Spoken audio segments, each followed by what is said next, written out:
Can you see that? My tie has little skulls on it. Isn't that cute? Hi everyone, Joy here again, and today you can already guess by the title what I'm going to talk about, but before I do, I just really need to say I am so fucking tired. I've had a really long weekend, just so that you know where my headspace is at. Thursday night, gaming, stayed up till 5, getting drunk, didn't sleep all that great. Friday night, regular games night, got 2 hours sleep that night for no apparent reason. Saturday, big old gaming day at Crediton, Meeple's Corner biannual event. Got back home, had the most horrific fucking nightmares I've had in a long time. Today, Sunday, Taunton Comic Con! So I've had a pretty up and down kind of weekend. It's been great. I've loved the gaming, of course. I've hated the lack of sleep. I am absolutely shattered. Just to let you know. So, gonna get into the video. So firstly, I need to address the obvious. Yes, I am fully aware that it might seem massively ironic using a social media platform to defame social media. Now, I'm not being ironic, I am being genuine and sincere, but I hope that you'll come to understand as I go through my talking points that I'm not anti-social media as such. It's really more the people that use it. However, social media is a problem because it's the platform that enables all of the vitriolic, vile hatred that people spew all over each other every day. So it does feel necessary to say that. So, as I talked about before, my reason for doing this channel is I was doing a presentation at college, I got information, opinions, and it felt really good to do that presentation, and doing this feels kind of like that, but on a bit of a larger scale. So because of the means of having to do this now, that's why I wanted to do it now. And while I'm keeping with my mission statement, i.e. giving, these my thoughts on these topics, then it won't go and turn into something that it's not meant to be. So, let's start with YouTube. YouTube is not immune to the pitfalls and downfalls of social media, of course. It's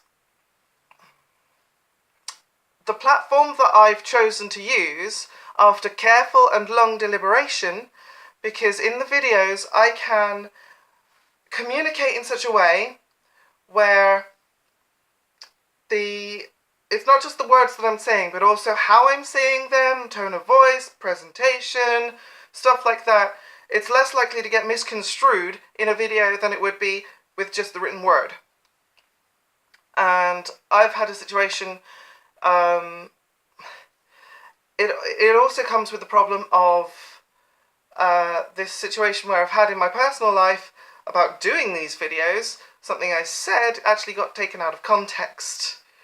Not in the video, but talking about the video. And that kind of landed me in a bit of hot water for a while. But it's all sorted now, but that taught me to really be careful about what I say and then place on the internet. Also, the other really huge problem with YouTube, the comments section. Those can get pretty toxic, as we all know. Trolls everywhere. I already, after a month, have had one particular vile comment that I had to delete. It said something along the lines of STFU, something, a bunch of slurs. It's like, well, did you really think I wasn't going to delete that?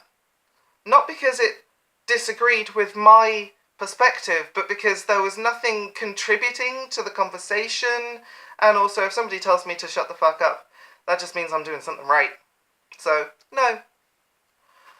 Also, do you think that's really going to get to me after all the shit I've been through in my life?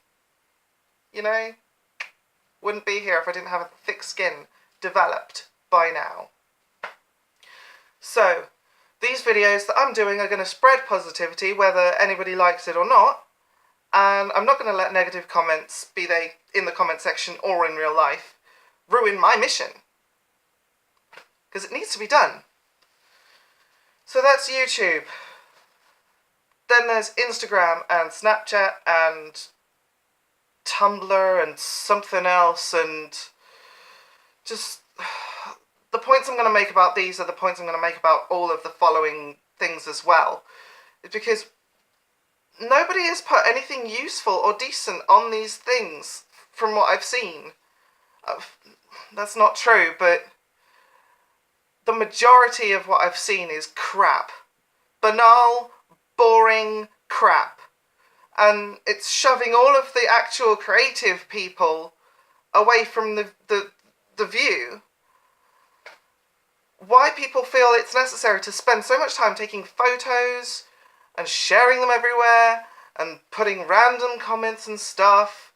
Just fucking stop and live your life already. Stop thinking about social media so much. It's become this weird, toxic, masochistic addiction for people, which is really unhealthy. Stop, go out, get a life, get some hobbies. I have other things that I like to do too. Making these videos takes up a very short fraction of time once a week. I do other things as well. And when people get so addicted to the... I don't know why, because it's so full of hatred and so full of negativity that just gets boiled up. It doesn't make sense why anyone would want to get involved so deeply with something like that. And there's just a lot of negativity that I've been wanting to avoid for a long time, which is why I chose now to use social media rather than before. And like I said, with those other things, not all of the people who create Snapchat and Instagram feeds aren't artists. A lot of them are, but just because somebody posts an image, puts a cutesy caption on it, and throws a pseudo-artsy filter on it, doesn't make it worthwhile. Then there's Twitter. I've tried Twitter. I thought it might be a good way to get info updates from people that I like, but it turns out it was a waste of time. Every time some inane, stupid detail gets posted, it's just clogs up yet another social media platform. It's words and words and words that are meaningless. It's so fucking boring. Any thought deep enough, worthy to share with the world, from me or from anyone, wouldn't be constrained to 140 characters.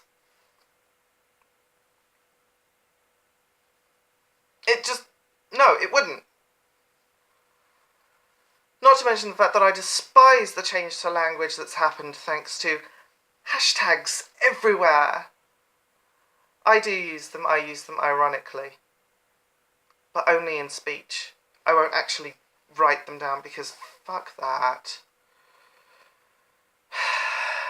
The other problem with Twitter, which is a hugely double-edged sword, President Trump. Now, I can't remember who it was, whether it was Hillary Clinton or Michelle Obama, or possibly both. At one point, they put that message, delete your Twitter, to Trump. And he really needs to. He exemplifies the worst of the worst of the worst when it comes to social media, people who use social media. His warped, narrow-minded, destructive view and the things he says, it hurts the world affairs. It's not... I mean, you could almost call Twitter a good thing because it gleans a unique insight into this mind of the most powerful idiot in chief. Almost. But the truth is that he's actually violated the terms and conditions repeatedly of the policy and hasn't been banned. Now, why should I or anybody else rely on a media platform that's not going to obey its own rules? Just because he's rich and he's powerful and he's the president and he's a fucking 3-year-old in a man's body. Seriously.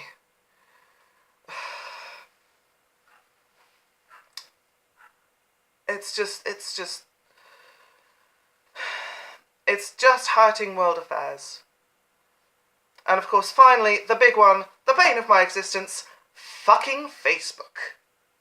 I am so sick of people assuming that I use this trash. And I know I'm actually happy when I find somebody else who doesn't. Just because everyone is doing something doesn't mean it's worth doing. And it's filled with utter lunacy, idiocy of the most banal degree. Now, I know its original intent was to make it worth, a way to make people come together, and it has done that. But the problem is that there's so much sheer stupidity that goes on when people get behind the screen of semi-anonymity. And it's... some of the stuff I've seen on there, it would make any rational person question humanity's survival. It is everywhere. It is the plague that will not fucking die. So, a bit of a backstory to this. When Facebook started, I thought it was going to be another MySpace. Just another trendy fad that'll be over in a year. And I wasn't going to invest time or effort into it. And at that time I had got fed up of earlier social media platforms and attempts. I was on Face Party and Bolt Blue before they decided to pack it in and be shit and get monetized and everything else. So, anyway, it started spreading everywhere, and it started to not go away. But I was quite happy living without it, because I was done with everything. I'd done the similar other things, and I was like, you know what, I don't need this. Then came the pressure from other people whining. Why aren't you on Facebook? If you use Facebook, we could contact. Aren't we already contacted? Aren't we already chatting? You could contact other people. Why?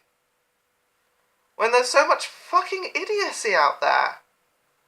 You can set your own privacy settings. You don't have to do this and you don't have to do that. Except when, Facebook's privacy settings don't actually protect you from when they steal your images. And big old fucking problem at the moment with the senators and Zuckerberg and, oh my god, the senators desperately struggling to catch up with this particular legislation that they need to make, and they don't know what the fuck they're doing.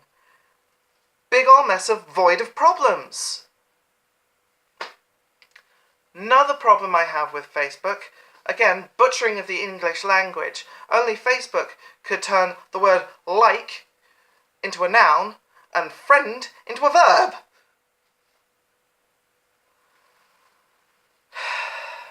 And then, of course, there's just the rest of the things that I hate about social media. A lot of these platforms aren't actually very intuitive.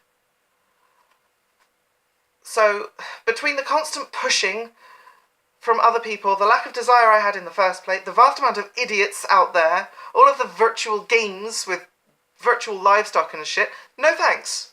I know what's best for me. I know that I don't need the time suck, the negativity, or the drama. So that's why I will not like social media. See you soon.